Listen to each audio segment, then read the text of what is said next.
Sugeng Tepang, nami kula Ramadhani Nasution saking kelas 11 Teknik Otomotif A SMK Negeri 3 Sukoharjo. Kula kaliyan rencang kula sedaya sowan wonten Pesanggrahan Langenharjo amargi badhe tumut lomba video kreasi SMK Negeri 3 Sukoharjo. Pesanggrahan Langenharjo dumunung wonten cedhak kali sing misuwur Bengawan Solo. Gedhong niki nduweni cerita menarik ngenani pertapan lan semedi Sunan Pakubono kaping 9 kang jumeneng nata ing Kasunanan Surakarta Hadiningrat. Pambangunan Pesanggrahan Langenharjo diwiwiti nalika jamane Sri Susuhunan Pakubono kaping 9 taun 1861 tekan 1893 Masehi. Tepate taun 1870 Masehi. Banjur rampung nalika jamane Sri Susuhunan Pakubono kaping 11 taun 1893 tekan 1939 Masehi, yaiku tanggal 15 Juli 1931 Masehi. Data menika dipun pendhet saking katrangan wonten ing Pesanggrahan Langenharjo ingkang dipun andharaken Pedi sedasa tanggal 15 sasi Pitu taun 1931 Masehi. Miturut kapitadosan masyarakat, Pesanggrahan Langenharjo menika diadegake minangka asil semedi Sri Susuhunan Pakubono kaping 9 saksampunipun nindakaken semedi kanthi nyemplungake badan ing Kali Bengawan Solo. Struktur wewangunan ingkang kapisan pendopo kunjungan, pendopo probosana, dalem ageng, ruang tamu, sanggar pamujan, bangsal kaputren, bangsal kasatriyan, panti noto, panti busana, gedhong pusaka, sumur Bandung, sumber tirta panas, kolah lan kolam.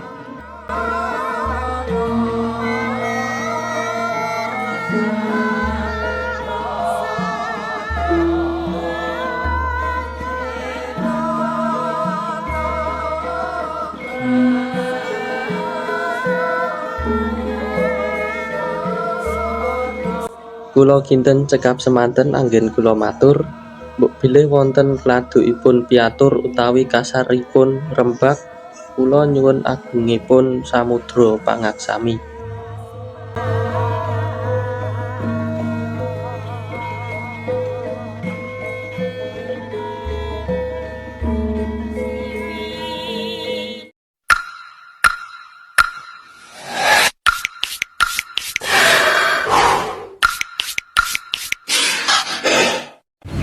Hai teman-teman, perkenalkan nama saya Andi Aulia dari kelas 11 Pemasaran A.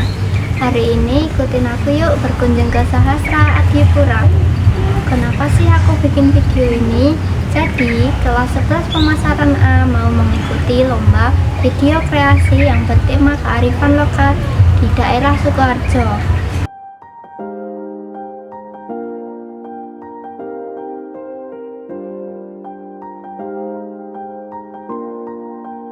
Sahasra Adipura merupakan pura yang sering dijadikan tempat untuk meditasi umat Hindu. Menurut Ketua 1 Sahasra Adipura, Liok Jartan, pura ini dirintis oleh sosok Harjanta Prajapangarsa sebelum meninggal dunia.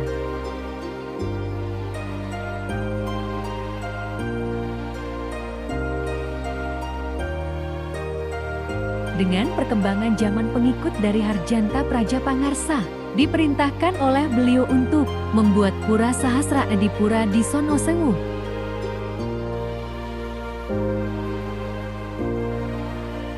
Proses pendirian pura ini dimulai sejak tahun 2000 hingga 2010 di tanah seluas 8.000 meter persegi. Jika dilihat dari udara, seluruh bangunan pura melambangkan tubuh seorang dewi yang berbaring terlentang, dengan beberapa bagian bangunan menggambarkan bagian kaki, perut, ulu hati, dan kepala. Dengan keberadaan Pura Saharsa Adipura, menjadikan indah perbedaan yang ada di Indonesia serta semakin tumbuhnya toleransi. Total ada 50 miniatur purba keajaiban dunia dari seluruh dunia itu, dan bisa dinikmati untuk umum saat waktu tertentu di luar jam peribadatan. Bangunan yang dibuat persis sama apa yang ada di Baluwarti. Padmasana dikelilingi dengan kolam berbentuk pentagonal dan di tepinya diberi patung 8 dewa keabadian. Uniknya miniatur di Sahasra Adipura dibangun dengan menggunakan skala logaritmik, bukan dengan skala linier, mengingat bangunan yang asli begitu besar. Bangunan-bangunan purba itu banyak yang dibangun oleh bangsa yang bukan penganut Hindu. Sebelumnya, Sahasra Adipura bisa menjadi objek wisata alternatif karena menyimpan puluhan miniatur purba yang dicap sebagai keajaiban dunia oleh UNESCO. Selain itu, ada pula miniatur Candi Borobudur, Stonehenge dari Inggris, Kuil Nedra di Pulau Malte, Piramida Agung Mesir, Serpent Mambiohewas, lukisan batu dari Tasisi Najar, Aksum Eturgin di Afrika, dan puluhan bangunan lainnya.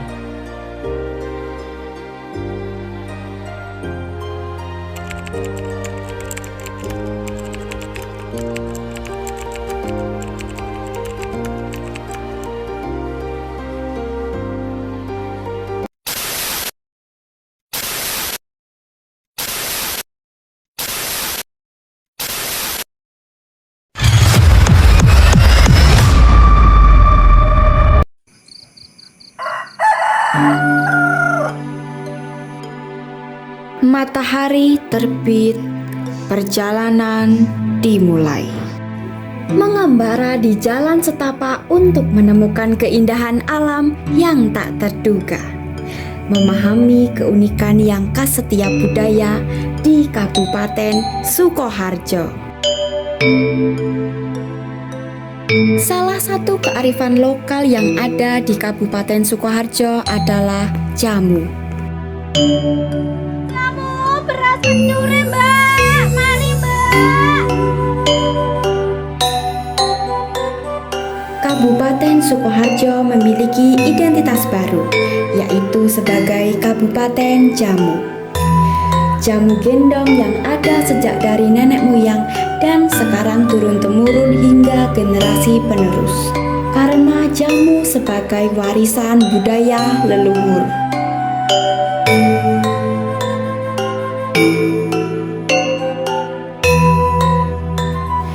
Tari Kebo Kinul khas Sukoharjo.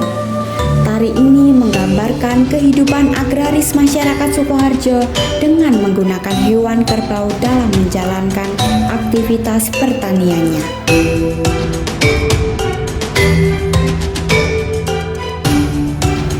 Ini tentang tempat keindahan alam yang memiliki keberagaman budaya. Kisah budaya yang terekam oleh waktu, tempat yang menyajikan romansa indah para pejuang kebudayaan. Nikmatilah kebahagiaanmu dan temukan kekayaan baru dalam keberagaman budaya Sukoharjo. Hargailah keindahan alam dan keberagaman budaya.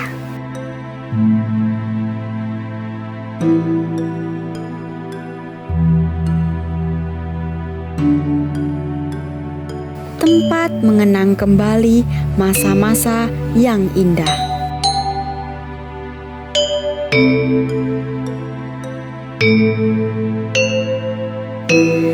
Inilah Gunung Pegat Sukoharjo.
Jika penyakit datang dari alam, biarkan alam pula yang menyembuhkannya.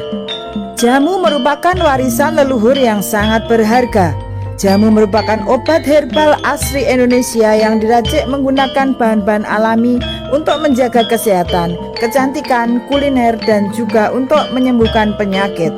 Jamu juga digunakan untuk menjaga kekayaan hayati di Indonesia. Jamu berasal dari bahasa Jawa, jampi dan usada, yang artinya obat, doa, aji-aji, maupun mantra. Jamu tak lepas dari rempah-rempah asli Indonesia.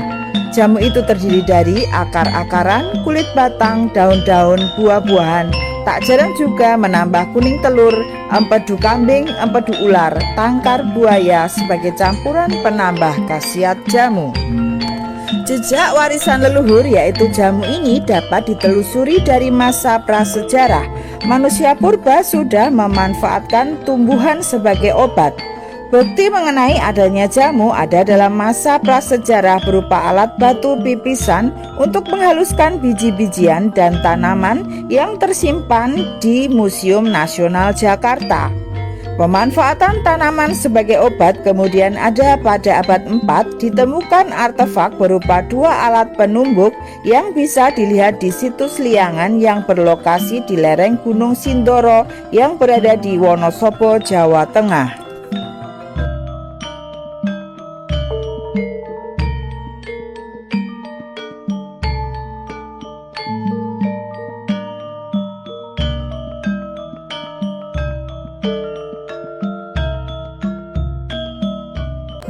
Konon di zaman dulu rahasia kesehatan dan kesaktian para pendekar dan petinggi-petinggi kerajaan berasal dari latihan dan bantuan dari ramuan jamu.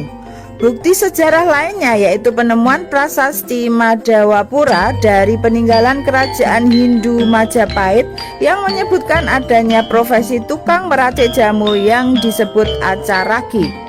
Setelah mengenal budaya menulis, bukti sejarah mengenai penggunaan jamu semakin kuat, yaitu dengan ditemukannya usada lontar di Bali yang ditulis menggunakan bahasa Jawa kuno. Pada masa penjajahan Belanda abad 17, orang Belanda juga mengemari jamu.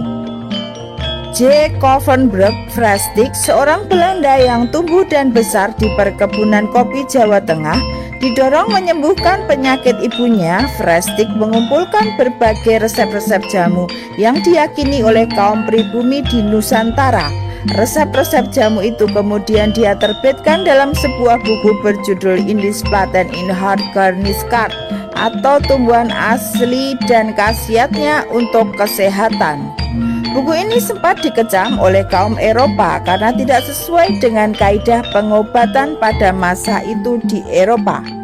Namun siapa sangka buku itu menjadi dokumentasi penting orang Barat untuk memahami khazanah kekayaan Nusantara, kekayaan yang lahir dari sumber daya alam untuk menjaga kesehatan jiwa dan raga manusia Indonesia.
Identitas yang menjunjung tinggi warisan budaya Indonesia yang bernilai seni dan juga estetika yang diekspresikan melalui beragam corak dan juga warna. Inilah sebuah seni bangsa Indonesia dan juga identitas negara kita, yaitu batik. Batik memiliki banyak cerita di dalamnya. Cerita yang diwariskan sejak ratusan tahun lalu untuk kita. Sebuah proses penuh dedikasi, kesabaran, dan ketelitian. Setiap titik, setiap garis punya cerita. Tiap-tiap canting yang tersusun pada sapuan kainnya melambangkan gemaripah loa Jinawi yang adiluhung. Batik bukan hanya sekedar tulisan, garis, titik, ataupun warna, tetapi batik menunjukkan nilai karya seni dan juga kreativitas anak bangsa Indonesia. Sebentuk peninggalan yang tak akan terlupakan, yang akan selalu dicintai dan juga dilestarikan oleh bangsa Indonesia. Coraknya yang mempunyai sebuah arti dan pembuatannya sangat tradisional. Itulah mengapa batik menjadi sangat istimewa. Bagiku, batik adalah kekayaan budaya yang tak akan terlupakan sepanjang masa.